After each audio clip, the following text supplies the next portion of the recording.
We're delighted to be here in Glasgow in generous partnership with the Common Guild as part of the Glasgow International 2018 to bring you this discussion, Artists and Authorship, Reference, Relationships and Appropriation in Contemporary Sculpture. We extend our deep thanks to the incredible Katrina Brown, Director of the Common Guild, and all of her team for helping organize tonight's talk. Though I think many of you are familiar with it, before the discussion begins, let me give you a bit of background on the Nasher Sculpture Center. The Nasher is a museum born from the extraordinary collection gathered by private collectors Patsy and Raymond Nasher, who spent decades seeking out exceptional modernist sculpture that they believe to have paved a way for ever more imaginative modes of the art form. The collection spans from the likes of Rodin de Calder to Magdalena Abakanowicz and Anish Kapoor. In addition to highlighting works from the permanent collection, the Nasher Sculpture Center also presents ambitious contemporary exhibition programming. Recent exhibition artists include Maitu Perret, Giuseppe Pennone, Melvin Edwards, Michael Dean, and Ronnie Horn, to name a few. And in just over a week, we open the first sound sculpture ever to be presented at the museum, a work commissioned in partnership with Lismore Castle Arts, Ireland, by Glasgow's own Luke Fowler. In the spirit of the Nasher's commitment to excellence and innovation, in April 2015, the Nasher Prize was inaugurated, the most significant award in the world dedicated exclusively to contemporary sculpture. It is presented annually to a living artist who has had an extraordinary impact on the understanding of the art form. Each winner receives a $100,000 prize conferred in April of each year. Our inaugural laureate was Colombian artist Doris Salcedo. The 2017 laureate was French artist Pierre Puig. And this year, we celebrated American artist Theaster Gates. These laureates are selected by a jury that includes artists Phillida Barlow and Huma Baba, Pablo Leon de la Barra, Guggenheim Curator at Large, Latin America, Lynn Cook, Senior Curator, National Gallery of Art, Washington, D.C., Okwien Wezor, Director Haus der Kunst, Yuko Hasegawa, Chief Curator of the Museum of Contemporary Art, Tokyo, art historian Alex Potts, and Nicholas Sirota, former director of the Tate and now chairman of Arts Council England. And this coming year, we add art historian Brian E. Fair to the jury as well. Complementing the Nasher Prize is a series of public programs called Nasher Prize Dialogues, of which this discussion tonight is a part. These panel discussions, lectures, and symposia, made in partnership with other institutions around the world, such as Museo Jumex, Mexico City, Akademie der Kunst, Berlin, and Institute of Contemporary Arts, London, and the Henry Moore Institute, are intended to foster international awareness of sculpture and to stimulate discussion and debate. Held in cities where the practice of sculpture seems especially vital, and conversations around sculpture are especially resonant, the dialogue series offers engagement with various audiences, providing myriad perspectives and insight into the ever-expanding field of sculpture. Tonight's talk here in Glasgow, Artists and Authorship, Reference, Relationships, and Appropriation, will consider questions around ownership, originality, responsibility, and ethics in contemporary sculptural practice. These are issues that, more and more, in this era of globalization, pluralism, and openly shared information, create the most compelling and challenging discourse, not only in the art world, but in the wider public, about rights, roles, duties, and the limits of the artist. We are excited to explore these fascinating and urgent themes more closely this evening in conversation with a number of artists whose practices readily compel new thinking about sculpture and its powers at this moment. Guiding us through this terrain tonight will be Katrina Brown, founding director of the Common Guild, which presents an international program of artist projects, events, and exhibitions. She was also director of the Glasgow International Festival of Visual Art in 2010 and 2012, including the commissioning of major public projects by Susan Phillips and Jeremy Deller. In 2013, the Common Guild curated the Scotland plus Venice exhibition for the 55th Venice Biennale, with an exhibition of new works by Corinne Sworn, Duncan Campbell, and Hayley Tompkins. Most recent projects include exhibitions by Anne Hardy and Thomas Demond, a group exhibition for Lismore Castle, Ireland, and a major new project by Simon Starling in collaboration with theatre director Graham Ito. Katrina also served as associate curator to the nationwide project Generation 25 Years of Contemporary Art in Scotland, taking place in 2014.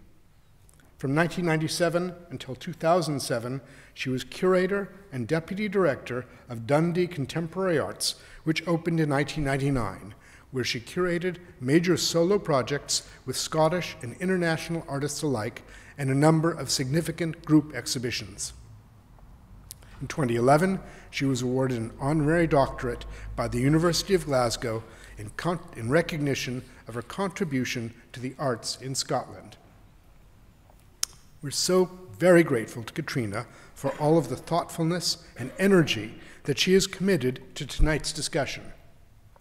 With this outstanding group of artists, Christine Borland, Sam Durant, and Mark Leckey.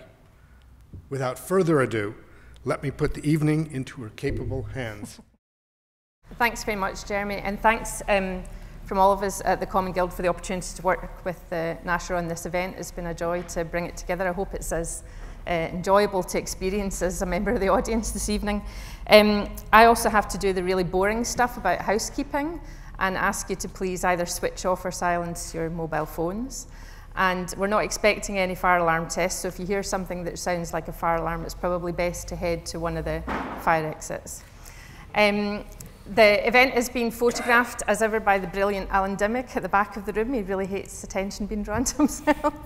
And it's also being live streamed, so we should just say a quick hello to the people that are joining us by the marvels of modern technology. I'll be doing this a lot, but I really want to thank Mark and Christine and Sam for accepting the invitation to do this. I couldn't possibly have imagined 3 better people to have this conversation with, and it's really, it feels like a real privilege to have them in the room with us tonight. If we're going to take a bit of an amble through our topic this evening, I've got a bit of a preamble to frame the discussion, but I also wanted to say a few words about this room, because I'm conscious that even for those of you who are from Glasgow, you may not have been in this kind of incredible room before, the Trades Hall of Glasgow, and it's got this rather nice distinction of being, let me get this right, the oldest building in Glasgow still in use for its original purpose, apart from the cathedral. I think the apart from the cathedral bit's always quite important in that sentence. But it was designed by Robert Adam in the 18th century and built in the 1790s. And it was designed and built as the home to the 14 incorporated crafts of Glasgow, and they're still active here today. And their names are around the frieze that is above our heads at the moment. And it's a space that we've used for talks and events before. It's always felt like somehow the relationship between the Common Guild and these ancient crafts is maybe a nice one. I particularly have always liked the bonnet makers and dyers. I don't know how active they are these days, but it's nice to have them in the picture above us. It is also, though, I think important to acknowledge that, like so much of this part of Glasgow, the merchant city, it's not without a problematic history. This area of Glasgow is built by and named after people who amassed huge fortunes on the back of the exploitation of enslaved labour in the West Indies. And the so-called tobacco lords, those of us in Glasgow will be familiar with that phrase. It's not just these buildings, but the streets around here, Glassford Street, Ingram Street, Dunlop Street, Buchanan Street, they're all named after people who amassed this wealth. And it's a really horrible aspect of Glasgow's colonial past that has gradually, fortunately, become more widely acknowledged in recent times, and I thought it seemed fitting to make reference to it today. And it's also maybe important to let the sirens past and then just maybe take a moment to recognise the gender of all the people in the portraits around us. So some things have changed. So we're going to be talking this evening about the material of contemporary sculptural practice and through the prism and perspective of Sam, Christine and Mark's experiences as artists. The use of material that may be the fruits of someone else's labour, the use of things that may be owned by someone else, touching on issues of ownership, yes, perhaps also ethics, maybe legality, but hopefully not the intricacies of copyright law. I don't imagine that's a route that we might want to go down. But of course, material is not just about physical material, it's also about ideas and histories. And Mark said this fantastic thing that's been ringing in my head while I've been thinking about this, that there's wood, there's clay, and there's Samsung. And it's really kind of stuck with me as a sort of echo of the extent to which not just brand names have become part of our sort of common language and common parlance, but also that technology has become such a massive material to work with as sculptors and artists working in 3 dimensions. There's a near infinite range of things, of course, and that's never more evident than a time like this when Glasgow International is across the city. I mean, just off the top of my head, I can think about Margaret MacDonald Mackintosh's designs that are in Rosie O'Grady's piece at the House for an Art Lover, about Anthony Burgess's Enderby novels, which are in the project by Graham Eatough and Stephen Sutcliffe at Film City. There's also a 15th century text that's in Ty Shanney's piece at Tramway. I'm not going to list all the pieces in GI that use existent material, but that's just some of the ones that come to mind. And there's an idea about free rein. You know, do artists today have free rein to work with everything and anything that they want? Artistic license being a phrase that's been used in the past, although I have to say the phrase artistic license always makes me think about a television docudrama, you know, the idea that it's meant to be factual, but it also has to be entertaining. The other art form reference, I suppose, is sampling in music. There's a lot of reference to the idea of sampling in writing about art. But also, how does existent material come to be in an artwork? How does it get there in the first place? And what is fair game? Is everything fair game, or is anything fair game? Well, technology, and specifically the internet, has undoubtedly opened up entire worlds of reference and things we may never have had access to before. Maybe societal change has simultaneously sort of closed down opportunities for things to be cited in artworks. Does that curtail the scope of possibilities? Is there a risk that we all end up clicking through the same chain of references in Wikipedia to find the same results? And what is appropriate? Appropriate takes us to appropriation, and that word is of course bound to pop up, but not in the sense of appropriation art of the 1980s, people like Cherie Levine and Richard Prince and various other artists who will be well known to everybody, but that might be a useful reference or backdrop to think about what we want to talk about today. And I'm never one for reading out definitions in situations like this, but I'm just about to do it anyway. In the handy frieze A to Z of contemporary art that was published a couple of years ago, there's a sort of mildly tongue-in-cheek section under J called jargon.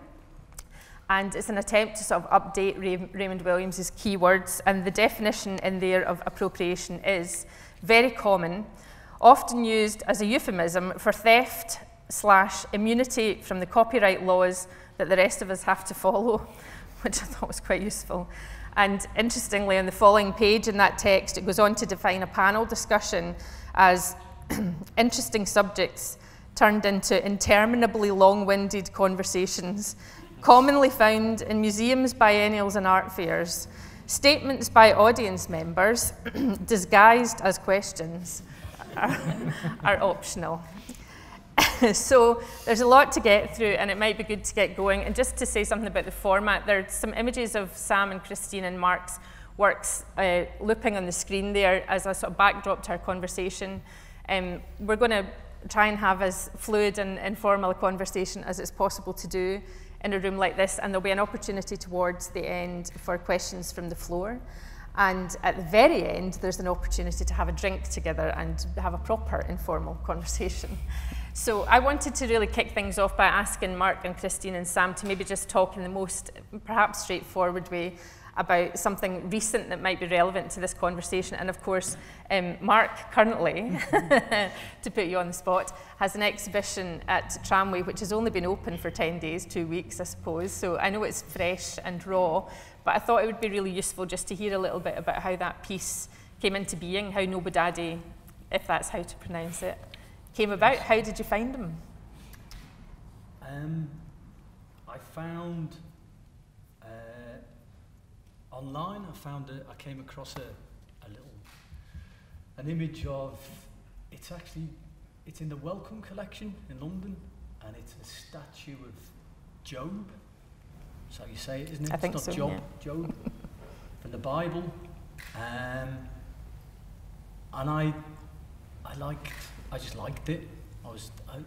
I'd had an image before of a man in a polka dot dress that I was quite taken with, and I wanted something with holes in it.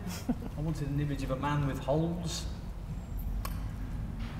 like a permeable figure, and have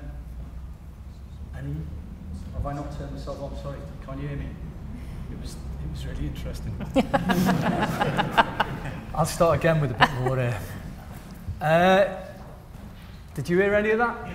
You did? Oh, okay. All right. Little figure, lots of holes in it. Job, which I spent all the time trying to push him away from Job. I didn't want the Jobness. I wasn't interested, and I didn't want him to be wounded either, but I don't know if I succeeded in either of those things. Like I say, I just wanted him to be full of holes, and then I wanted all of his. Basically, I tried to write this. I wanted to write a song. The thing I had in my head mostly was like, now it's not so good to mention Kanye, but the end of Runaway. Does anyone know the end of Runaway, where he kind of with the vocalizer, with the vocoder, and he it's like this mechanical anguish. I kind of wanted to do that. That's what I was after. It's some kind of. I wanted it to be quite raw in what I said, and I think I kind of bottled it. I think I don't know. Yeah, I don't think. I wrote a lot of lyrics, and in the end, didn't use any of them. But anyway, the idea was I wanted it to be medieval. I wanted it to have this kind of medieval language, a bit like Thai with the 15th century references, and I wanted all of the limbs to speak while a head remained kind of dumb. That was what I intended to do. It didn't. I don't know if it ended up like that. And what size was the original figure? He's about that big. Right. And then it got scaled up by people here. A guy called, I don't know if he's here, Emil, and painted by this scene painter, Belinda Gilbert Scott, and then there's a video.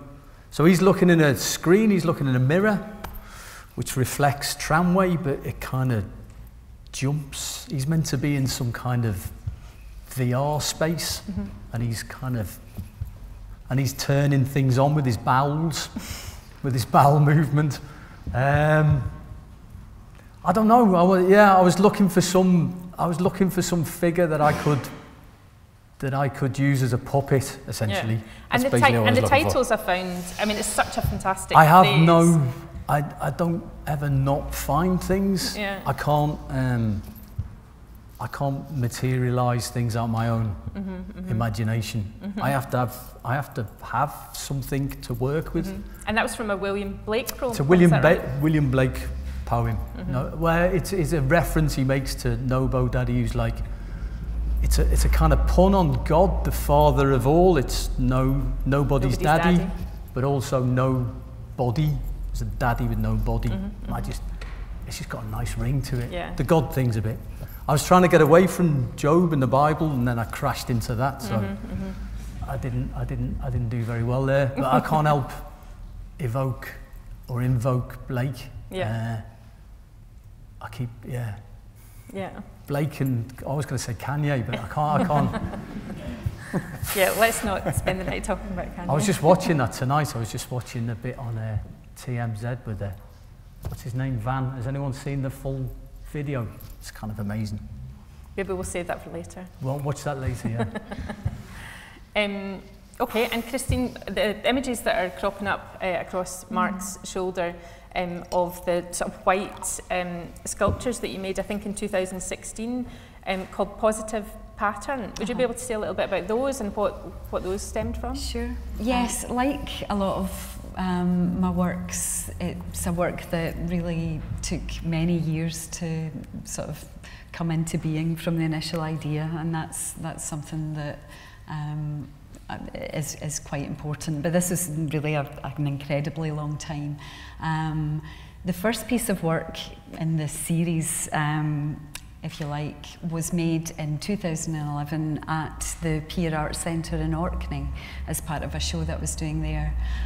They have a permanent collection as well, which includes a really beautiful Barbara Hepworth piece called Oval, a very modest but incredibly complex carved wooden piece from the 1940s. So it was a bit of a very simple kind of fangirl need to engage with that piece, and wanting to get hands-on with it and get to know it better. But of course, you know, there are limits with a priceless piece like that. But also in the context of the rest of the exhibition and with Orkney itself, lots and lots of archaeology going on there. Something I was really interested in was experimental archaeology, where the remaking of finds is sort of a really important part of the field now, where local sort of potters are working with shards and patterns and trying through actual making, using the raw clay of Orkney and Neolithic firing sort of methods, are trying to sort of engage and find out more about what had up to quite recently been quite an academic sort of discipline. So that kind of remaking was very much in my mind, and I worked with a company to laser scan the Hepworth and to attempt to visualise the interior of it. So to make what was negative, what was a whole, into something positive.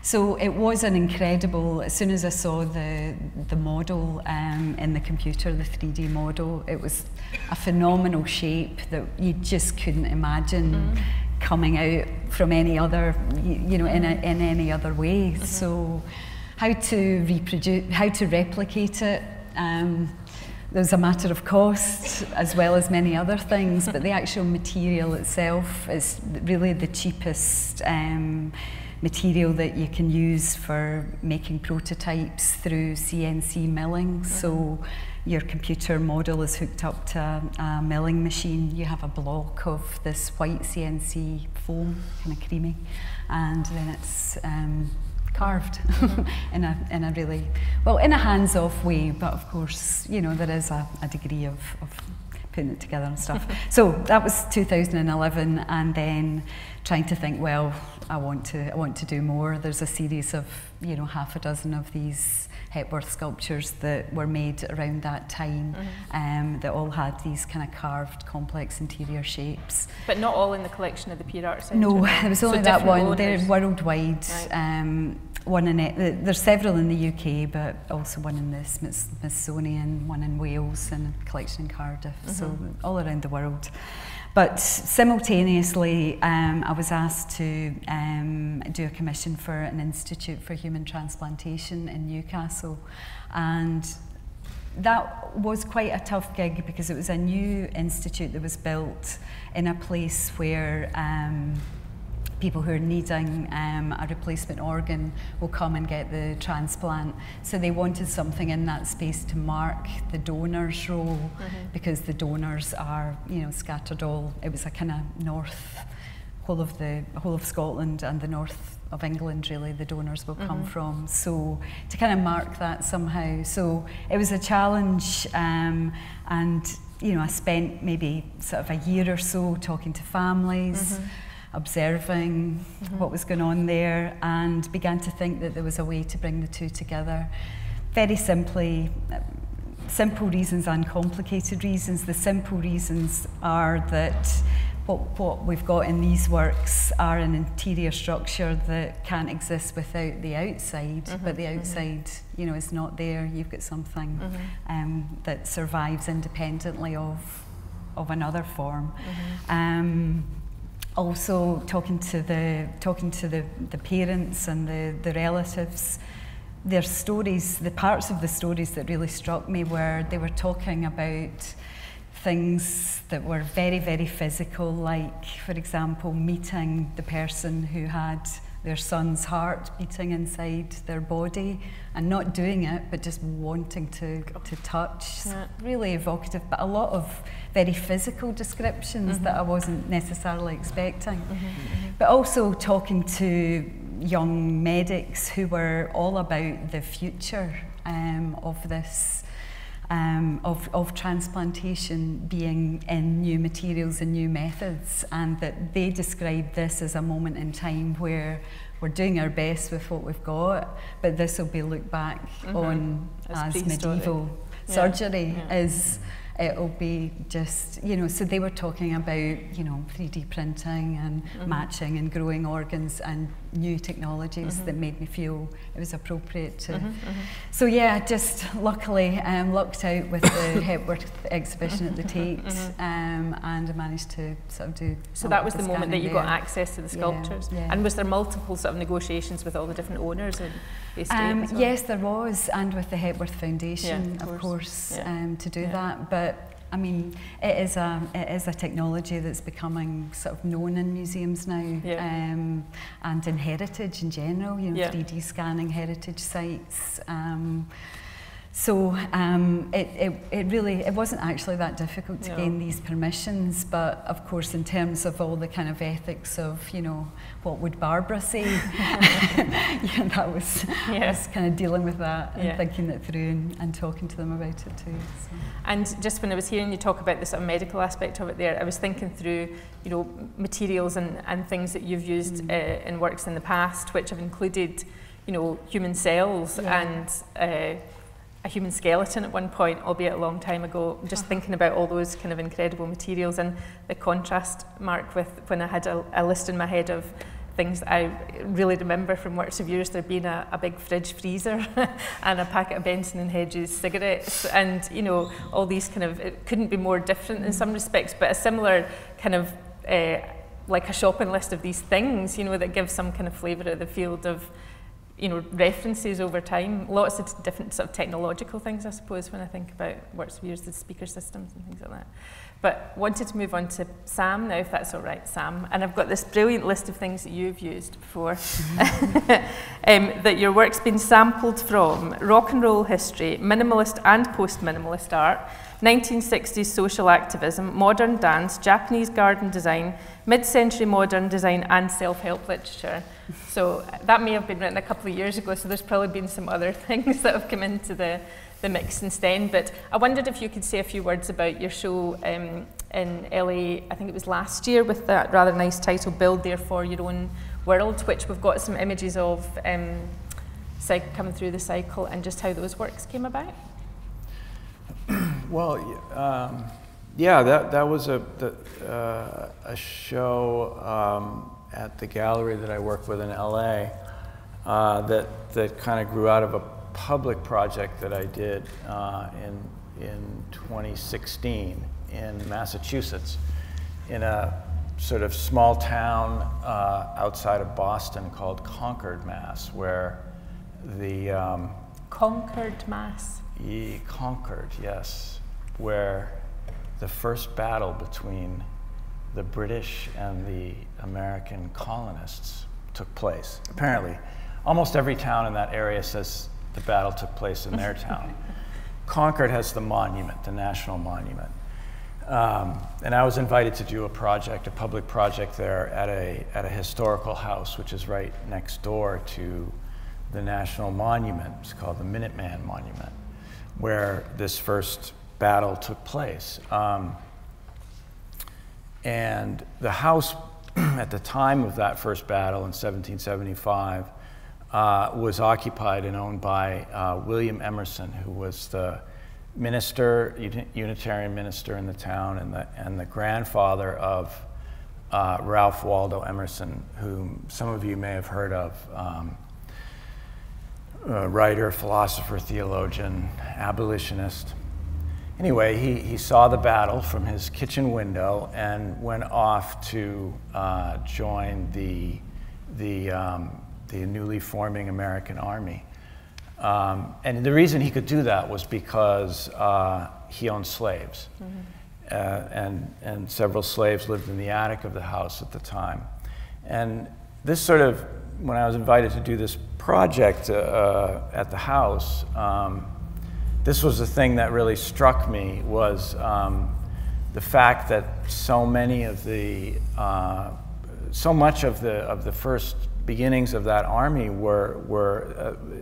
came from either people who had enough wealth to own slaves so they could join the army and, you know, keep their farm running and their household running, or they sent their slaves to serve for them in the army. And this is completely, you know, invisible in those towns in Massachusetts, particularly in Concord, which also has a comparably wonderful history of being very important in the abolitionist movement, sort of, 50, 60 years later, which is very celebrated there. And so all these ironies started to sort of pile up there as I was invited to do the project. Boston, I grew up in Boston, and I went through the period in the 1970s of the sort of forced integration of the school system. It had one of the most segregated school systems in the 60s, and was forced by the federal government to integrate the school system. It turns out, as I was researching this project, that Boston's school system is now as segregated as it was in 1968 when they started the process. The town of Concord has the same African American population percentage today as it did in 1775, except that the majority of those African Americans are in the prison in the town. So of course, when I started the research, Michael Brown had just been killed in Ferguson, so the Black Lives Matter movement was forming, and there was a big controversy in the town, and that was the context. So I did a series of public events at the house around these issues, and did a number of different kinds of things in a way to bring up this situation and ask the question, like, 250 years later, why are things more or less the same? And what can we do to, think about changing the situation? And it was an interesting experience for me because, the town is very wealthy, very liberal politically, and, still sort of 87% white. So it was a really, difficult thing for the town to deal with. And there was a lot of resistance to it. But on the other hand, there was quite a bit of interest, and sort of we tried to kind of build things that would carry on, structures for discussions and things like that. And so those works that you see up here are exactly now, actually. Yeah. Yeah, and one of the ideas that came out of that project was how interconnected we are. Looking at history and and thinking about while Africans were forced to come to North America,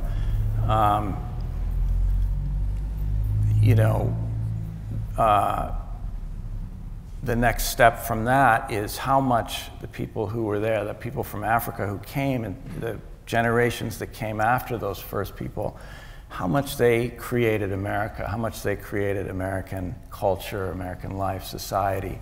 And somebody like Ralph Waldo Emerson, that piece where you saw the chair and the kind of table intersected, the desk itself is a reproduction of Phyllis Wheatley's writing desk.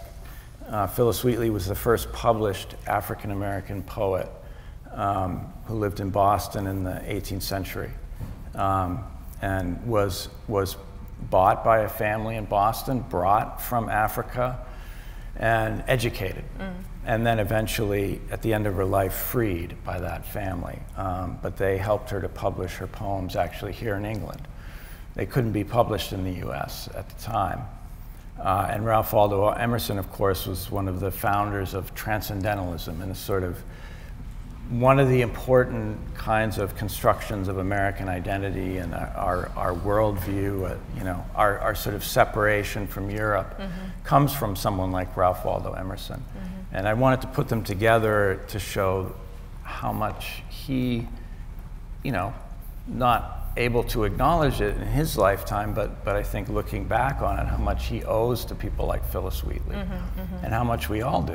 And that process of sort of interweaving and things being affected over time, that very much chimes with this idea of Olhomme Baba, who Jeremy mentioned earlier on, said this brilliant thing about culture is itself an active citation of reference, response and transformation, that things develop through accretion and change and being co-affected and intermingled, I suppose. It's interesting hearing the extent to which historical things, and Mark, you were talking about the Job figure, which I think is 18th century.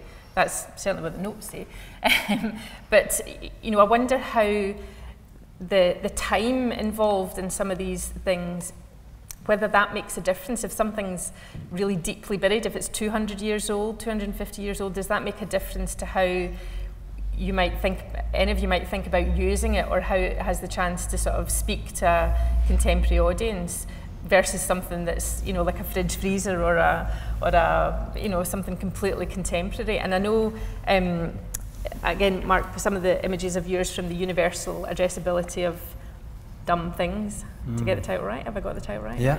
This idea of having a kind of green screen or a sort of unifying backdrop to disparate objects has always felt to me like a way of indicating this idea that now when you look at things online, as you did with your figure of Job, like everything's equal. So the Job figure is equal to the Kanye video, or and that distance of history is somehow either eroded or sort of absent.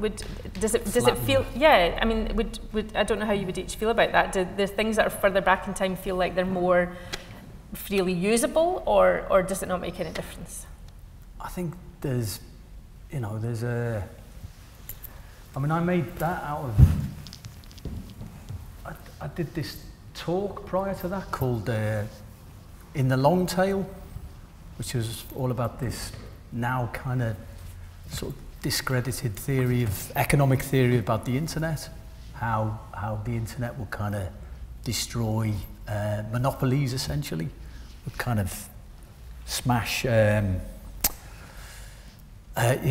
all the big kind of brick and mortar newspaper publishers and music industry and all the rest, which to some extent it did, but they've kind of rebuilt in some other way. But the idea of the long tail was also that so you had this thing, it's called a power law, and it's like at the top of the power law is a head, which is like basically a concentration of whatever wealth, or and that's 20. It's a ratio of 20 to 80, right? It's like 1 to 99%, right, or whatever. And then all the rest of the stuff down the tail is just basically niches. And this idea of the long tail was that all these niches would kind of, through the internet, would kind of come together and basically equal the head, right? So you've got this different distribution, essentially. And that was what that was about. And out of that came the idea of doing this universal addressability. It was originally going to be called Phantom Objects from the Long Tail. And I was looking, you know, I was just basically Googling. It just came about from a kind of Tumblr mindset or whatever. But now I think that idea of the long tail, although it's sort of discredited in terms of like Amazon and Netflix and all the rest of it, part of it still holds true, which is the idea of things being a sort of bottom-up distribution, if you know what I mean? And that niches can coalesce and come together and have power. And I think the idea that things are flat in that sense, you know, doesn't hold true. That there's I think what this idea of the long tail has essentially done is allowed the voices to kind of have a platform or be able to speak. Like we have a platform here, but there's also a platform in the audience out there, and there's you know, there's they're weighted differently, but there's still I guess there's an equivalency in terms of that tail, but there's definitely a kind of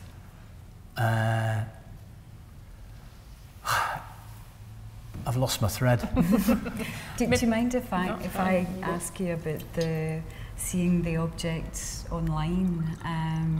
I suppose in the Welcome archive maybe or something, and then is the desire to immediately or to need to see it IRL before developing the ideas around it, or is the online engagement with it enough to begin the ideas of Well, part of that universal addressability. So it came about through the Hayward Gallery. It's like a touring show, and you just asked to curate stuff. And I didn't want to. I don't know. I've used this line before, but now I don't like it. I didn't want to curate. I just wanted to aggregate, right? I just wanted to bring things together, and part of the impulse to do that was to meet these things, was to get to be intimate with them, because I'd fallen in love with them, and I wanted to meet. I'd stalked them online, and I wanted to meet them. And but then when I did, they were very disappointing. They were very mundane, and they weren't the things that had shone so brightly on the screen. And so I scanned as many of them as I could, and then replicated them. And then something about being able to do that allowed me to possess them. And then I loved them again. Because they were kind of mine. I mean, and I could have them. That word possession, so kind of important, you know, both as individuals to be sort of possessed by an idea or possessed by a love of something, or, you know, possessed by a passion for something. And do you think that, you know, what you're possessed by is what sort of drives your curiosity to find these things? Yeah?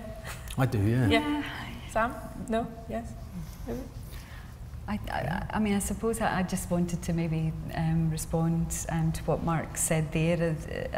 That is so familiar, that kind of excitement, disappointment, the kind of roller coaster of the relationship with a source material or an object or an artifact. And there is a relationship building and, you know, sort of moving around and trying to, you know, just trying to find your, you know, sort of connection with how to make this into an artwork. And you know, for me, processes just like the one that you just described there, you know, are very often, you know, the way to do that. And that's why I mentioned, you know, building in time and just being able to sometimes get hands-on, like the piece of mine that's there from Glasgow Sculpture Studios in Camden.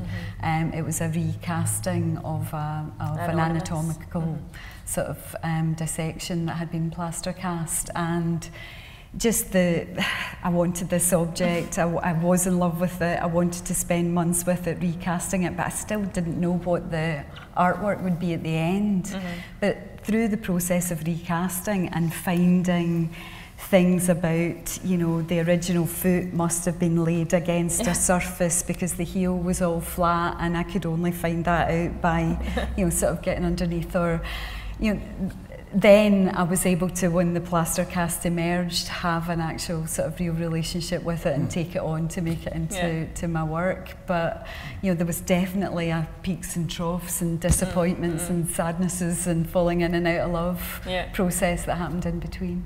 And there's Jeff Koon's Shiny Rabbit up on the screen at the moment, which appears in Mark's Made in Evan from 2004. And just sort of, again, some kind of thought in my head about when, as artists, you're using another artist's work. You know, you just talked about Barbara Hepworth, a bit of a fangirl response.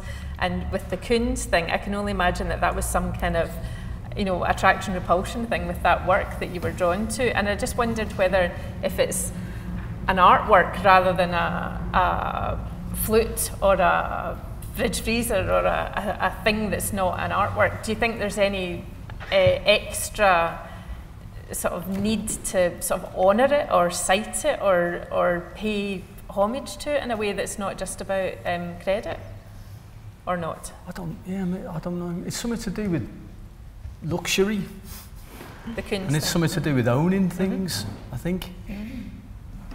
I mean, these are things I made because I felt like I wasn't entitled to them, you know.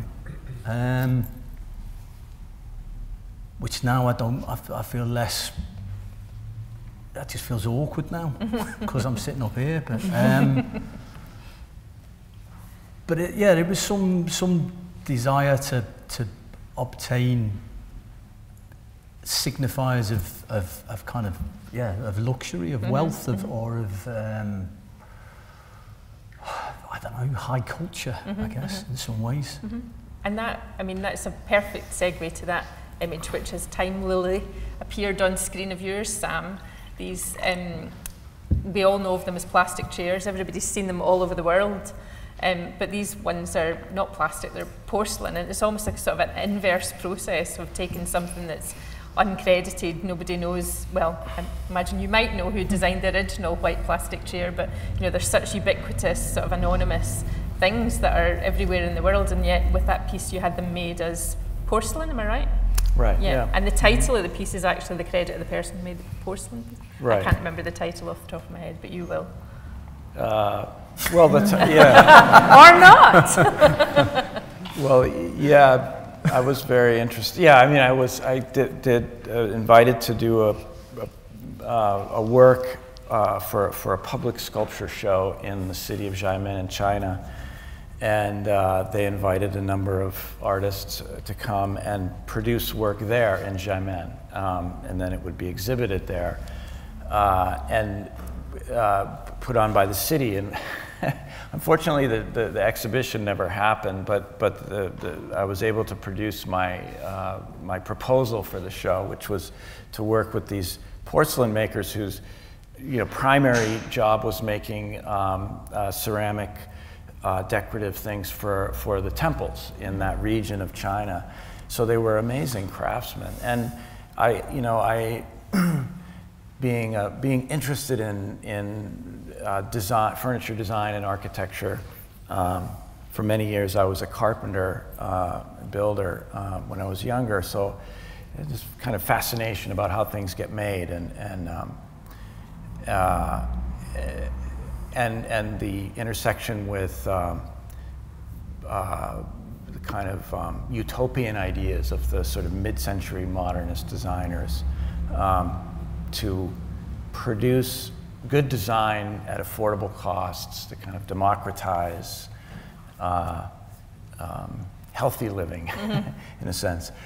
Anyway, those plastic chairs, they're officially called monoblock resin chairs. there's no patent on the manufacture and there's no patent on the design. So if you have a injection molder, you can make those chairs, hence they're everywhere in the world. I thought, you know, China is sort of stereotypically, particularly at that time, was sort of stereotypically understood in the US as a kind of mass production of cheap household goods, you know, that would be exported. And I like the kind of combination, you know, this sort of non sequitur of something very beautifully made, and those chairs, each one is individually made. They're not molded. They're handmade out of ceramics, so they're unique. And kind of, you know, connecting to that history, most of our technology actually originates in China, which in the US, we think we invented everything. And I like the kind of twist on that. And then I titled them, each one was titled, and the title unfortunately doesn't appear here. It's the name of the people who made each chair in that factory. And the other thing I was interested in is the relationship to fabrication and labor in art. And you know, this was also the moment when many artists from Europe and the US were suddenly realizing they could manufacture their work there really cheaply. And I mean, from a kind of, I don't know, the ethics of that are debatable. But I liked pointing to that kind of situation. And one of the ways I used to, well, I often credit the people who make my work, not in the title, but in the description of the work. And I noticed that usually when anything gets published, that part gets always dropped off. And this is a case in point. Yeah. So I thought, well, if I just put the names of the people who made it in the title, it's always going to have to get. But of course, you shorten titles and things, so there's no kind of perfect solution. But I was trying to address that problem as well and point to issues of labor and craftsmanship, and you know, which I think is part of what you're interested in talking about here. Yeah, and I think also, you know, with each of these things to think about how things, whether they're credited, there's also the issue of how familiar they are. You know, nobody's using an object or a material that doesn't speak, you know, that doesn't have some way of communicating. And I guess, you know, with every element of content, whatever it might be, is there a process that you would go through of thinking, well, are people going to know what this is? Is this familiar? Is it recognisable? Is it recognisable to one lot of people and not another lot? I mean, is that something that you think about when you're making work, or is that something that happens after the fact, do you think? Yeah. I do. Yeah, I'd definitely be thinking about it, well, in a day-to-day sort of way, as you've described, about how people would engage with it, but also in its historical sort of context of materials as well. And you know, you've sort of talked a little bit about it, Sam, but the whole kind of worldwide nature of materials like china and porcelain, cloth, cotton, you know, and you know, not everybody's aware of that, but to me those kind of sort of stories are always, you know, embedded in the materials themselves and part of the work. And when you've worked a lot, Christine, with both sort of medical science and research scientists and so on and so forth, I mean, that sort of touches on a whole field of medical ethics. Yeah. And has there ever been a point in those discussions where it's you've sort of hit a wall with it, where the sort of field of ethics has meant that you've had to pull back from things that you've wanted to do with the material, or has there been any glitches in the matrix? Well, it hasn't stopped me sort of getting to a point where I could make a piece of work for exhibition. I mean, I suppose there are strict kind of ethical guidelines, but you know, scientists tend to be quite pragmatic about these things, and usually, you know, display of sort of human material, there are rules, and you know, there's an engagement, there's a context, and usually, you know, you can sort of get through it. So I mean, I think it would be maybe in a moment we might get to the point of the the intention when making work and what's going on at the process of making it, and then what happens afterwards. And it's timely again. These images really are on a random cycle. We're not timing them to coincide with what we're saying, but Sam's scaffolds just appeared on the screen beside us, and it might be the moment to talk about that, which was made originally for Documenta in 2012 or 13, I think, was it? 12, yeah. 12, and then it's subsequently been shown in numerous places, including in Scotland at Jupiter Artland in 2013, I think. And I'm sure... 14, maybe. 14, was 14, maybe, yeah. It's a structure that's based on 7... Well, I should let you say what it is. But I thought it might be useful just to talk, first of all, about what the intention was when you made the piece and how it functioned in its initial iterations. And then, of course, in terms of what happens to something in the real world and how responses to it can change dependent on time and place, it might be useful just to refresh people's memories about what happened to it last year. Yeah, I imagine some people saw it at Jupiter when it was there. Yeah, no, I mean, it was a fateful situation that happened with the work that probably many people have read about, heard about. But originally, yeah, it was a project that I started researching in 2008, and it was really this idea of looking. I mean, you mentioned about history earlier, and I've always been fascinated with history, and so it was meant to look at the history of capital punishment in the United States and the relationship of the state to violence, and even to reach into the idea of U.S. imperialism. So. And to touch on or connect to a little bit mass incarceration, which is something probably many people have heard about, a huge issue in the United States. So I selected 7 sort of noteworthy gallows, let's say gallows of historical significance throughout U.S. history, and put them together into one sort of somewhat recognizable, but also kind of what I hoped was a kind of abstracted construction, and then that was meant to be used as a kind of platform, for people to congregate on the deck of it, find out what it is, have discussions, think about it, etc. And when it was in The Hague, after Documenta, it went to The Hague for a year, and that was where actually I was able to program it, and worked with Amnesty International and a number of other organizations, people involved with the International Criminal Courts there, to do a series of programs using it as a kind of literal platform and stage. And then it came down from The Hague, and the Walker Art Center was interested in acquiring it for their sculpture garden, which is in this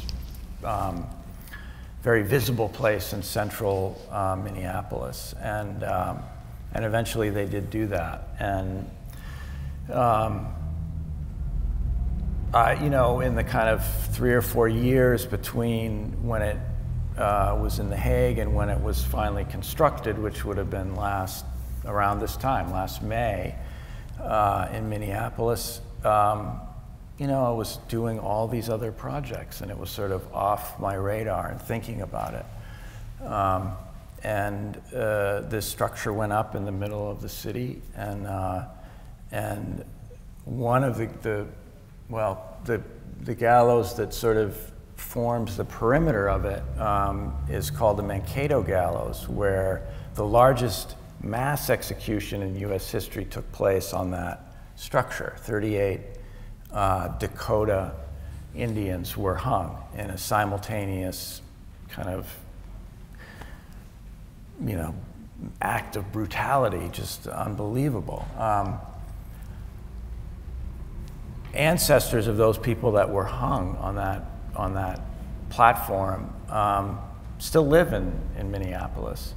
and driving by on their way to the supermarket, taking their kids to school, whatever, recognized the structure and were just completely traumatized by it. They didn't know, what is this thing? What is it doing here? There was absolutely no outreach to that community done by the museum. So all of a sudden the structure appears in the middle of the city, and they recognized it and were just horrified, couldn't understand it. What is this thing? You know, this sort of monument to our genocide, basically, is what it was for them. And so they connected with the activist community there, and they started protesting it very quickly. And I became aware of it sort of a week before the sculpture garden was going to reopen with all these new artworks. They proposed a mediation to talk with the community of Dakota elders, the museum people at the Walker Art Center, and me, and we did that. And that, you know, was a very complicated, difficult, but also kind of fascinating process. And you know, in the end, I made the decision, or I agreed with their desire to have it taken down, because I felt like, well, you know, I'm on their side. And you know, the last thing I want to do is have my work traumatize a community of people that, you know, are completely victimized by all these years of US history that continue today. So there's a lot of stories that they were telling me about what this thing meant for them, how they felt about it. And they were very powerful stories, and I believe those stories. And I don't want my work to traumatize, especially that group of people. So I agreed to take it down. I mean, I think it was going to come down whether I agreed to it or not. In a good way or a bad way. Yeah, well, and you know, that's a sort of overview of what happened. And you know, there's been a lot of discussion about who's to blame for this. So, you know, we always want to find out, like, well, whose fault is it? And, you know, how do we fix this and make it all go away and make it all better? But you know, one of the things that's interesting about the process for me is that, in a way, this thing is never going to go away, because there's now a whole kind of new situation, which is that the Walker owns a work of art that they can't actually reinstall without the permission of the Dakota and without my permission. So now there's a kind of three-part ownership of that work, in a way. That's very interesting. So materially, it still exists, but it's not assembled. It's still, because there was talk at one point about it being burnt, but that didn't happen. No, so it still exists. It doesn't exist materially. No, okay. It exists, you know, I mean, this is an interesting thing because it also touches on the issue of ownership we were talking about. Like, the whole idea of appropriation is based on the idea that somebody owns whatever it is, a thing or an idea or knowledge or whatever. So the Walker still owns this idea, basically. And the Dakota own the ability to reproduce it. And as the artist in US law, when you create something, I can't remember what it's called exactly, but you have a kind of, basically the creator's right, which is, in US law, is an inalienable right once you create something. But that's not the same as copyright, or is it copyright? No, it's not the same. Right, yeah. right. So it's an interesting kind of legal, ethical, you know, we have to keep all these sort of contradictory things in mind. And that, to me, that's really interesting. It's not black and white. It's not, you know, this is right, this is wrong. There are all these contradictions that you have to keep in mind. So as difficult as that is, I think it's an interesting thing. And you know, you beautifully described there this moment that happened when the piece was up and people were driving past it without knowing what it was, but they were able to recognize it, which is kind of incredible that it would still have this visual familiarity to people. And of course, in many respects, that would seem like how it can communicate. You know, what we were talking about with objects, things that are familiar or recognisable, have meaning, but of course in that situation its ability to speak as its original thing was its kind of downfall in a way, because it spoke too quickly. It was out there before there was an opportunity, or whether the opportunity would have been taken or not, for it to be sort of discussed, really. I mean, do you feel that there could or should have been more, you know, because it's an issue of proximity, really, isn't it? It's about it having been in other places that weren't in proximity with the places that are referenced in the piece, but then it was put in a place that's directly connected to a place that's referenced in the piece. Yeah, no, and it was like an issue of a time and a place for sure, yeah. but also a time, because that community had been doing a lot of education around that history, the massacre, and the history of what happened to the Dakota people in Minnesota. I did a residency at the Walker sort of 10 years before that, and at that time there was very little knowledge of that history amongst the indigenous population there. So if the piece had gone up 10 years earlier, probably many Dakota people wouldn't have recognized it. So it's a very interesting kind of, you know, sort of coming together of a lot of different things. But yeah, I mean, I learned, you know, a very painful, difficult lesson about symbols. And that, you know, I thought if you're not picturing or depicting or representing suffering people, suffering bodies, then the danger of a kind of re-traumatization isn't there. And I learned that that's, you know, basically anything can sort of trigger that. Yeah. And I guess, you know, that's what we're really talking about, these objects or materials that can function as symbols, as something that has meaning. And of course, things that are from your own personal repertoire. I'm thinking, Mark, about your the film, was it last year you made Dream English Kid, which is quite an autobiographical piece, it's fair to say. So there's lots of things that are, of course, personal, but also have resonance for other people. And it's, you know, I don't know how anyone could ever anticipate the extent to which those things that are in your repertoire, how far they reach, how many other people would share them or have the same response to them in a way. And I know with Dream English Kid there's some archival footage in it, but there's also some fabricated things, right? There's some things you had to... Yeah, it's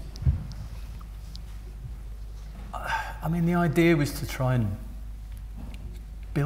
assemble something that was like an autobiographical thing. I mean, years ago, I think it might have been done now, but I had an idea when I was young to write my autobiography using other people's autobiographies, right? And it was something I thought I could piece together, my autobiography, or a kind of memories anyway, rather than.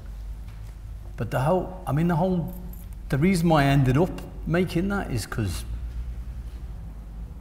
you know, when I went to art school a long time ago, I left art school very confused about art, because I felt like I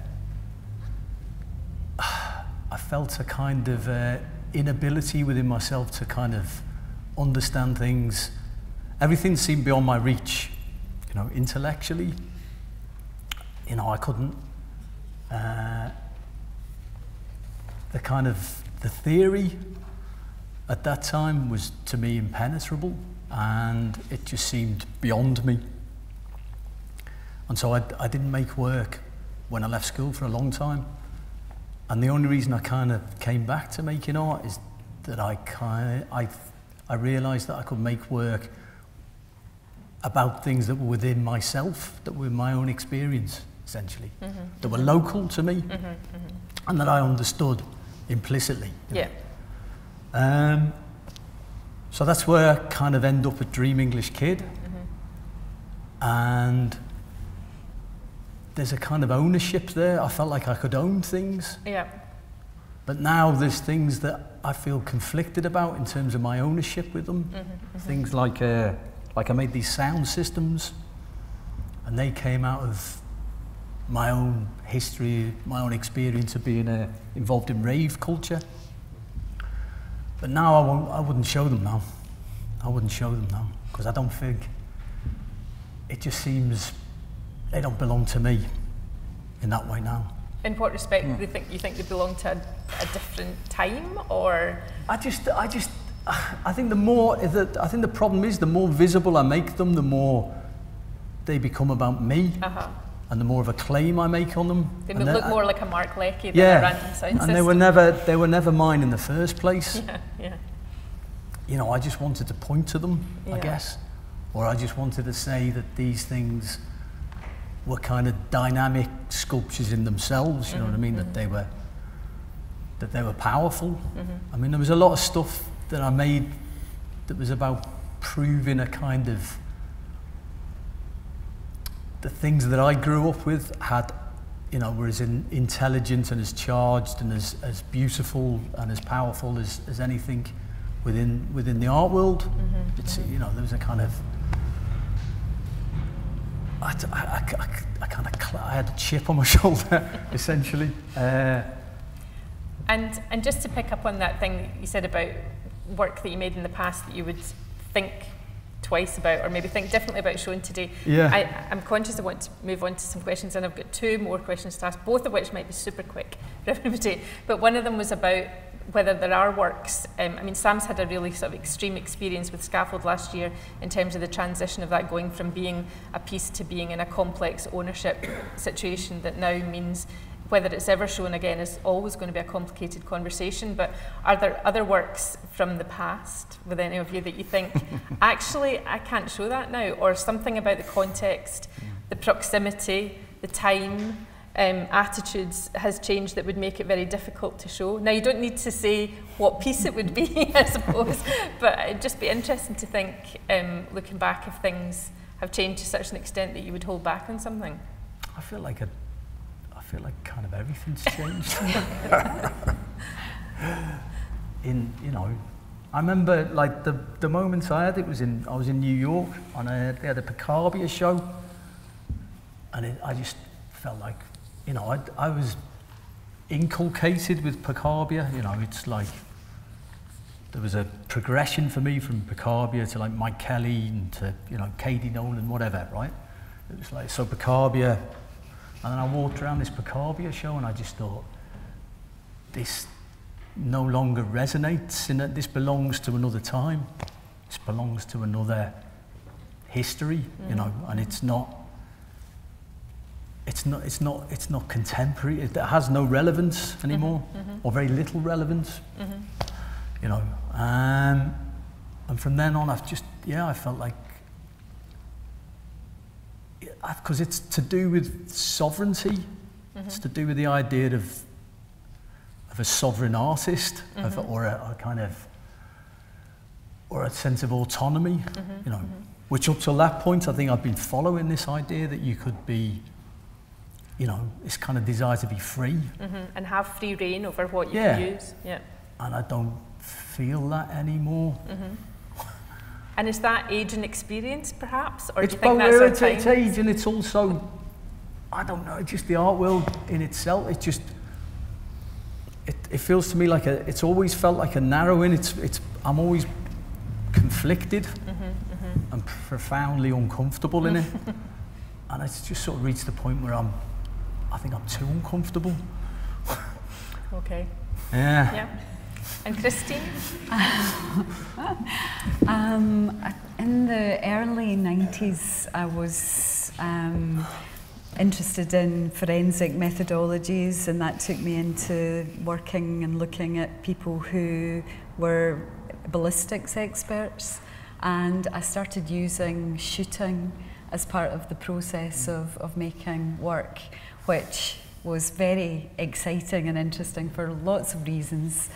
You know, one of them, you know, being turning up at, you know, the army and sort of saying, you know, I'd like to use, you know, shooting as a process to make a piece of work, and that kind of entering these bastions and trying to sort of engage, you know, in a seemingly impossible situation, but actually kind of making it happen.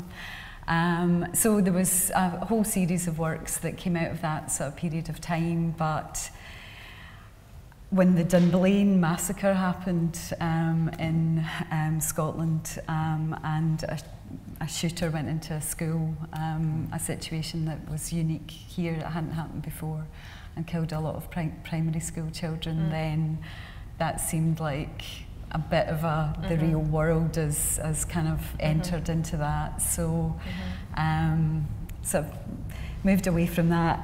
Recently I've been doing a lot of work looking at what the anniversary of World War I, and that's taken me to controlled explosions. So there's maybe a way back into that territory somewhat, but it's a different perspective. But I also just wanted to comment after Sam's description of what happened there, that, you know, thinking about works that go out into the world, as they inevitably must and should do, but the kind of initial context of making them can go far, far away from what you first sort of anticipated. I suppose I was thinking of a piece of mine that's depicted there, which is clay portrait busts that I asked sculptors to make from black and white, grainy photocopies of images of Mengele, that was made for a specific location in this country, specific reason, but ended up in a collection in Switzerland. But then it got borrowed for a group exhibition in the Jewish Museum in New York, and that was an incredibly sort of not a particularly good show. I couldn't veto the borrowing of it, and I actually decided to go over and be part of the panel kind of discussion and engage in a way that, I think you are absolutely kind of are obliged to. But that kind of anxiety, of thinking of where is this piece gonna, where could it end up? Which you can, but you may not think about it at first. Yeah. But the structures and the institutions and the market and all the rest of it, it can take it somewhere that you may never anticipate. So I don't know how you can be aware, but it is something that I do think about now. Okay, and Sam? Yeah, I mean, I'm certainly, there's work from the past that, kind of makes me cringe a little bit, but... that may be a different thing, though. Yeah. I don't know, and I mean, that's who I was at that time, I can totally relate to what Mark was saying, when you're young and starting out, your relationship to what you perceive as the sort of the powerful players in the field and what's considered, canonical, etc. Your relationship to that changes once you become part of the, power structure in a sense. So, yeah, I mean, I did a lot of work when I was younger that was sort of satirical and that now makes me kind of, oh God, but okay, that's part of life. And so, last question for me: have you ever come across anyone else using your work? And when you were just... I've been on that thing where they go, like, who wore it first? There's a site that does... Who wore it first? Yeah, there's a site called Who Wore It First, right? Where I don't know. They show people in the same dresses and they say who wore it, right? And then they do that with artworks. Who did it first? And someone made a giant blown up balloon animal, and I made a big Felix, and they made it before me. So, so I've been on that end. Right. At the other end of, I mean, I don't care. No. Okay. I mean, I'd like people. I put my videos up on YouTube. Yeah. In the hope that people will watch them. No, rip them and do something. But no one ever does. Someone's. Well, there you are. You heard it here first. Mark's videos are available. It's the idea of it just going circulating and going back in, because I took it out. Yeah. That would yeah. I'd love that idea. I don't have any. I mean, all my stuff's kind of digital anyway, so it just seems absurd to kind of concern myself with copying. Although I do get, you know, but at the same time I do get the huff when I see someone doing like a bit of green screen or something. Yeah, I mean, like, that's what I mean. There's Undoubtedly, I'm sure you must all have it at a certain moment that there's something you look at and you think, that's a bit like something I might have done. Yeah, no? but you have to let that go. Do you? As long as they did it better than you would have. Yeah, that's the problem, yeah. Yeah. No, that's fine. Then you don't have to do it, you know, or do it anymore. Yeah. Christine, you I suppose thinking about with that Barbara Hepworth work, the bottom line is, would I mind if somebody, you know, if there was an equivalent thing that someone did from my piece of work? And the answer would be, you know, no, I wouldn't mind. And I suppose when you work in universities as well, and you're always thinking about a kind of context for, you know, other people doing similar things, that's a good thing, you know, because you're maybe trying to find out something that's related. You can talk to each other. There's a community. There's so it's that fluidity thing again about cross-reference and cross-pollination. And you know, well, you know, grew up in a culture very much about that amongst sort of artists working together across each other, collaborating. You know, it's healthy. Yeah, definitely. Sam, anything to add on that note? Seen any rip-off Sam Durants out there in the world? I'm remarkably not very aware of much that's going on, so there might be. Yeah, but I wanted to just mention something that Christine said, which was, you know, about the early work that you did with ballistics, and then you know, you came back in a way. Now you're working in, you know, with a similar kind of thing, but in a different way. And I think that's a really interesting thing to me, is that, you know, the theory of freedom of expression, freedom of speech, is that anyone can say anything about anything. And the question is just then how you do it. And also, you know, there's certain things maybe you don't have to say something about. You don't, you know, it doesn't mean you should do it. But I really like that. I think that's a really great way of, you know, because I thought about that with scaffold, and that was also one of the decisions that I thought that the piece should be taken down and given to the Dakota, because I realized, wow, you know, if I had just talked to them in the beginning, I never would have made the work like this. So I could make a work about this issue. I would just do it differently. And I think that's a really great example of that. Okay, well, if everybody's willing, I think we'll open up to some questions from the floor. The brilliant Adam is over there with a microphone, so if you do want to ask a question, please do just wait until Adam gets to you with his handy roving mic. Would anybody like to go first? This is always when the awkward silence happens and everyone looks at their shoes and their phones, but there's one there. There we go.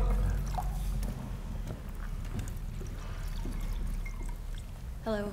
Do you think there's a risk of work becoming overtly bland or extensively autobiographical because people are afraid of working with any subject matter that they can't claim to either be their own experience or just to be no experience, I suppose? Okay. Do you want to go first? Me? Yeah. I mean, I'll leave. I didn't quite understand the question. So. Someone who can understand it. Yeah, you guys go ahead. So, just to paraphrase, maybe for clarity, that people feel that only subject matter that they've got absolutely direct experience of is something that they can use as the subject matter for their work. Yeah.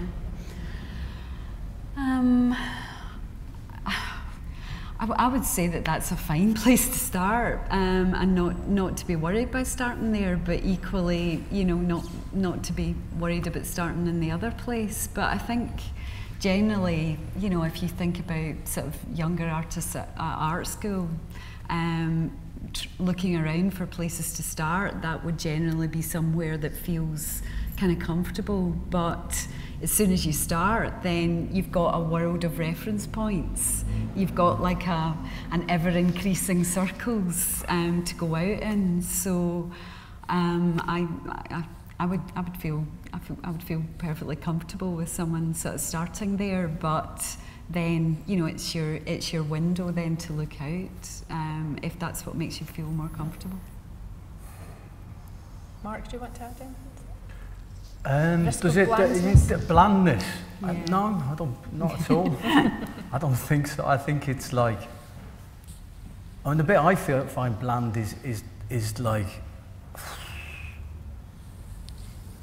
I think when you go to art school, you get lost. A lot of people get lost when you first go to art school, and in your kind of vagueness, you start to realise there's this structure that allows you to produce art. There's like a way of making art, like up here, like the Glasgow lean. Remember when everyone was leaning sticks? so you can, and you go, oh look, I can lean a stick, and you learn how to lean a stick like everyone else, and you make art, and it's presentable, and everyone accepts it and can talk about it, and in a group crit, yeah. But I find that bland. I'd rather someone is trying to involve themselves with their desires and their anxieties or whatever. I'd much rather that, yeah. I mean, I don't want lots of expressionistic angst, but I think it has to go through your body somehow. It has to be lived in some way. Otherwise, it hasn't got much value. I don't, for me. Okay. Can we have another? I think there was another question over here, right at the far end, Adam. Thanks.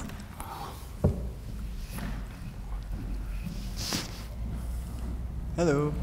Hi. I had a question about if at some point each of you find yourself to feel quite privileged as artists to be able to remix other things.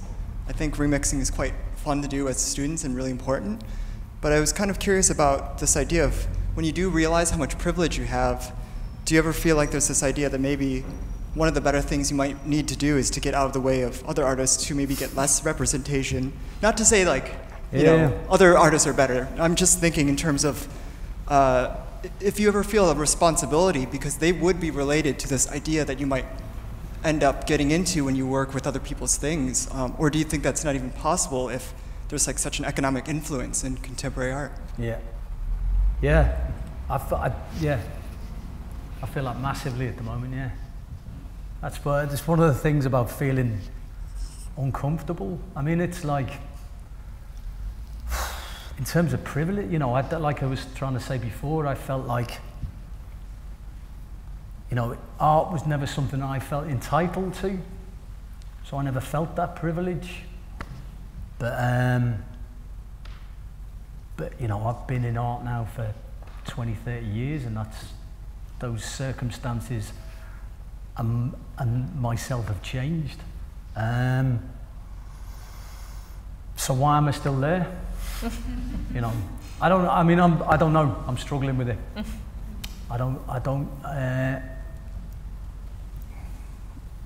Art to me is like one part a kind of joy and one part that crippling doubt, and the crippling doubt is crippling me at the moment. It's in all sorts of ways, I'm trying to involve myself in other ways, like so I can step back in some way. It's as vague as that.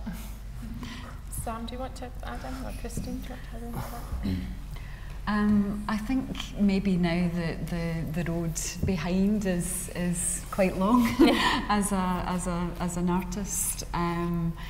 It feels a wee bit more kind of real to me, and maybe these kind of overt anxieties are levelling out because I've seen, so many, there's been so many, you're doing well, everybody loves you, you're not doing well, nobody likes you, you can only survive because you've got a teaching job, you can only survive because you do this, you have to do a bit of that, things come, things go, you're in an amazing position, you get a fantastic commission, nobody pays you for 2 years, And so these moments where, you know, at the moment I'm having a great year and I'm absolutely loving it, but I can see, you know, I can see the stretches ahead where, you know, some of that stuff will come back round again in circles of, you know, whether it's to do with fashion, the market, or whatever it is, or age, or, you know, buzzwords, or whatever. It seems like it's a rather strange career, but at the moment, maybe just I'm feeling okay about it. Sam, how are you feeling? Yeah, well, no, it's a good question. I mean, I think I understood it, the idea that, you know, when should one step aside and let others come in? You know, and one of the unfortunate things about the sort of, let's say, how capitalism works, is that it's a zero-sum game, and nobody needs an artwork. So the competition is fierce to get, you know, your work into one of the potential slots, exhibitions, galleries, museums, all that stuff. So, and like you were saying, Christine, for most of us, it is an incredibly difficult mode of survival. I mean, I teach because I can't make a living off my work.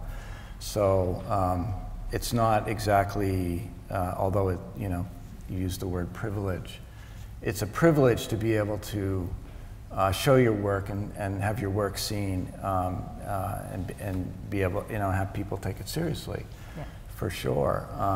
But I guess I would, and I have all my life worked to open that door to others.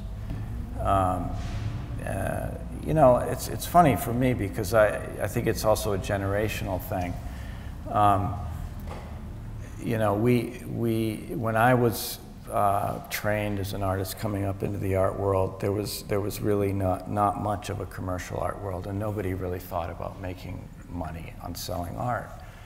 And that's all changed lately. So the stakes have changed with that, and the perception of what it is has changed with that. But one of the things that's interesting about that is that you know, when I came up, you would never sort of tell anyone what you were doing, or say what opportunity. You know, the modesty was the way to do it. Yeah. And with social media, that's all changed. Yeah.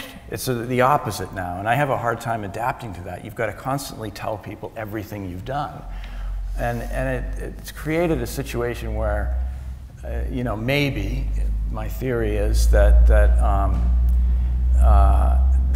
nobody does any research into what you've done, actually, unless they can easily find it on social media. So I find myself in a kind of paradoxical situation where I don't want to keep telling people what I've done, you know, my sort of bona fides, as an activist, as an organizer, as somebody who's tried to change systems and create opportunities in the institutions that I work in. But I realize that I probably should do that. So I'll start here. Okay, thanks for that question. Is there any more questions from the floor? There's one here at the middle. Then we're definitely coming over to this side of the room. I just think I can maybe contribute something to what you were saying, Sam, about the moral rights of artists and ownership and the afterlife of artworks, because what you were referring to is the Visual Artists' Right Act that was established in the US in 1990. And it has the right of attribution and, as you were saying, the right of integrity. But for contemporary artists, it's actually a little bit murky, because in the small print, it lists very specifically what kind of artworks it applies to, and it's really unclear if it actually applies to installation art, for example. So basically, if you want to be sure, I think you shouldn't rely on VARA, on the Visual Artists' Moral Rights Act, but rather on contracts, actually, to protect your wishes for your works. Okay, that's helpful advice. Thanks very much. Any questions from the other side of the room?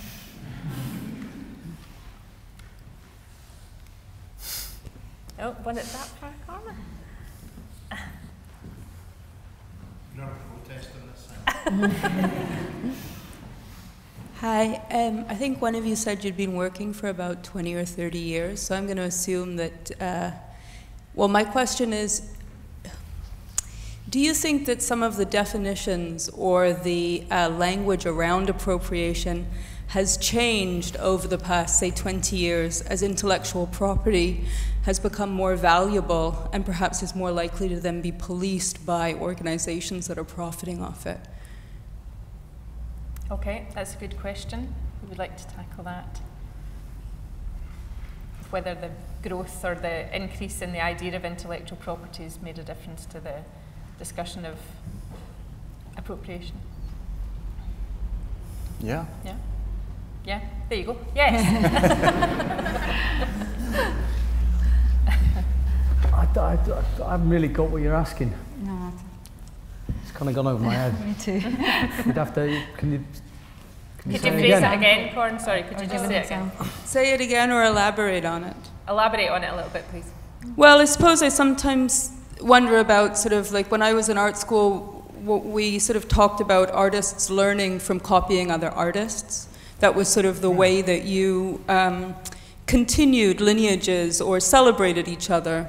But when I think about, say, I think if a commercial photographer, like you might buy the rights to, say, taking the photograph of Kennedy going along in his car, and then when he's shot, you profit off the sale or the reproduction of that one image. And so I'm just wondering about, as particular systems grow more powerful and they begin more and more to narrate what appropriation or what borrowing means, how do communities that perhaps have less power economically or in terms of popular enunciation foreground some of their histories of speaking together? Does that elaborate on it usefully or more confusingly, or is? Yeah, no, it's good. It's good. Yeah, I mean, for instance, the pharmaceutical industry, traveling through Africa and South America into indigenous communities, and basically trying to patent all of the indigenous medicinal plants and herbs and remedies and things. Maybe if that's what you're referring to, yeah. How does one protect, for instance, in an indigenous community in the Amazon, how do they protect their rights to their medicinal plants and things like that? I mean, I think it's just a function of capitalism. And we're not going to solve it using capitalism. We're going to solve it by dealing with these inequities within that system. So yeah, I think it's a big system that intellectual property is part of. That's what I would say. Yeah, I suppose my experience in dealing with it in the work has been also in medicine and genetics and the ownership of bodily material, who owns, who has the rights to. I'm just thinking, for example, of a work I made early on where I was, it was the moment of, the race for the human genome and the race for the money behind the human genome, and being in a genetics institute and being shown various different kind of cell cultures and cell lines that were being developed to trial drugs. And the cells were continually referred to as HeLa cells, which I thought the people who were talking to me were saying healer. But when I asked them to talk about it more, they said, no, HeLa, H-E-L-A, H, capital H, small e, capital L, small a. And it's an abbreviation for someone's name. And her name is Henrietta Lacks. And now people hopefully know the story more, but she was a person who, in the 50s, when scientists were looking around for trying to find cells to freeze and then reanimate and develop into cultures without her permission. She was an African American woman in Baltimore, and her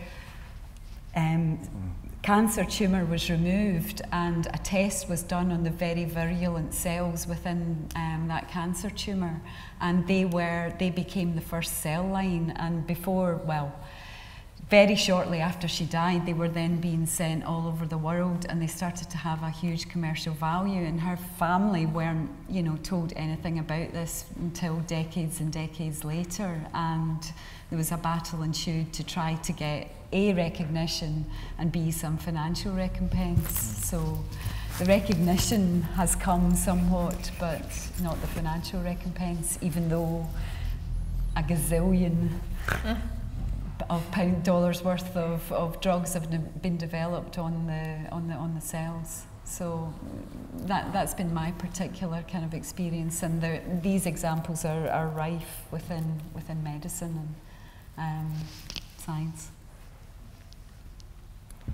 Okay, the other side of the room.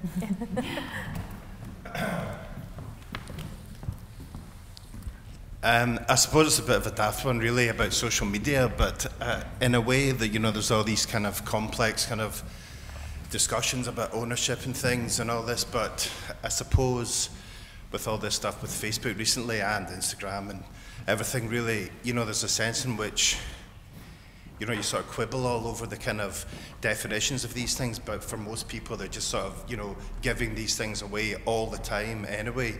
And it sort of seems to yet to have come to a sort of point with any of these people that the sort of ownership of these things, which is all sort of hotly contested, and all these terms and conditions that nobody actually ever reads, even with the other Facebook thing, and you kind of have to do it all again, you still don't read them and just kind of click accept it or whatever. But, you know, what does everybody think about the sense that maybe that is actually, more than any of the other things we're talking about, changing the way that everybody understands, you know, this shared sort of palimpsest of things that just sort of stack up in this sort of pile, you know, without really kind of having any shape or sort of definition, and how they might be used again. Really. And specifically around images or ownership of images, or? I suppose it is images, but, you know, also suppose with sort of, well, they're not even really called hyperlinks in that, is it? It's just like links to things, you know, that are sort of, I suppose that's another question about, you know, you just tailor your whole sort of profile to kind of, you know, make your own bubble sort of thing, and, you know, everything's sort of hunky-dory in that, but yeah, images maybe, you know. Anybody want to come back on Christine first. Christine. Well, we're always talking about. You mean my media. cute cat pictures? I didn't understand that guy's accent. Yeah. I can't comment on that one. Oh, very good. No, I think that has to be passed over here to the master of all things Tinternet. Tinternet.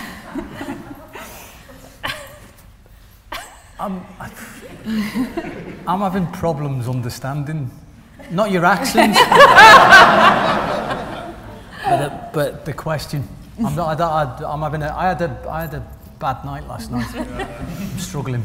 I suppose it just mean like, you know, there's all the sort of copyright and the things you were talking about, Sam, and I mean, I suppose that's more fundamental about actually how works exist and ownership, but really, who cares in a way, you know? It's just, you know, you do a show, either you do it or the gallery does it, or pump out all these images, like say, Mark, if you work at Tramway, and, you know, it's almost like you don't have to go and see it, really, you know? You can sort of look at the pictures and kind of hear a wee clip that somebody did on a shitty video on their phone, and you sort of get the gist of it, you know? And you could almost probably say you saw it and kind of, you know, just tough it out and sort of hope we believe you. Yeah. So I don't know, do we Obviously need we're to not do the shows? condoning that as a way of saying expression. Do we need to go and see the show? No, all right, yeah, because I think, you know, there's something, you know, art keeps, you know, it's since the 60s, I guess, and kind of like ideas of dematerialization, and like Michael Freed talking about, you know, the theatricality of minimalism. that the artwork is always getting extended. You know, it's lost its objecthood a long time ago, in a sense. It keeps returning because, I guess, partly because of the market.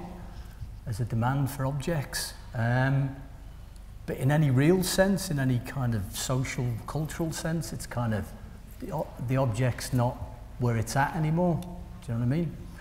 So it's a kind of extended situation. And yet we still have this craving to be with materials. Oh, you know, definitely. to be with I don't know, things. do we? I'm not so sure. There's a lot of people out and about in the streets of Glasgow craving to be with materials today. And but there's to return also to craft, and to return to the crafts that are, well, maybe not fleshers, but that are described here.